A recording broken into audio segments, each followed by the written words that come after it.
got this book, Only Fools and Horses Story by Steve Clark. It's quite an old book. No, you said about it, but what's an interesting fact then? The interesting fact, I think it's an interesting fact anyway. This episode's got a missing scene, and I didn't know this until I've done, I've had a look at series 3. The missing scene. It's basically it's the country pub Village Green. So it's just says here it's just before they go to the cottage. Mm-hmm. So it just says this is one of those idyllic scenes straight off a postcard outside the old pub. We have a couple of tables and chairs. The van is parked close by. At one of the tables, we have an old rustic type puffing on a pipe. At the other table sit Del and Grandad. Del is still wearing his camel hair coat, etc.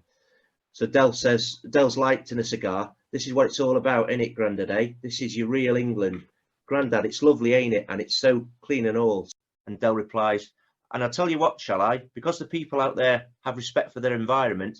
He throws his empty cigar packet away. So that's obviously a joke, isn't it? Men went away in the war and fought and died for this. Grandad, I know, I almost did. And Del says, what, you almost died? And Grandad, no, I almost went away and fought for it. So you can yeah. Then Del says, oh yeah, I love this life. This is what nature intended. Freshly baked bread, beer from the wood and honest food straight from God's good earth. And then Rod exits pub carrying a tray of drinks, pints. Rod to Del, they've never heard of a pina colada and they don't do pizzas. Del, don't do pizzas? Stone me. What sort of a dead and alive hole is this?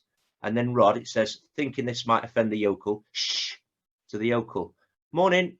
And then the yokel, staring in the distance, afternoon. And then Rod checks his watch, taps it. This deep sea diver's watch still ain't working right. So that's a reference from, I think, series 2, isn't it, that? Yeah. And then Del, leave off, Rodney, indicates yokel. He's trying to tell the time by the sun. And Rod, but you can tell the time by the sun?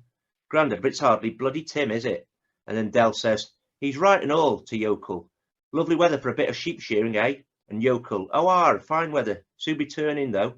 And Del's like, will it? And the yokel, you mark my words, sir, before the night's out, there'll be a storm, the likes of which we've never seen before. There'll be thunder that'll wake the dead from the sleep, rain and flooding, and a wind howling so fierce you'd think it came from the mouth of Satan himself.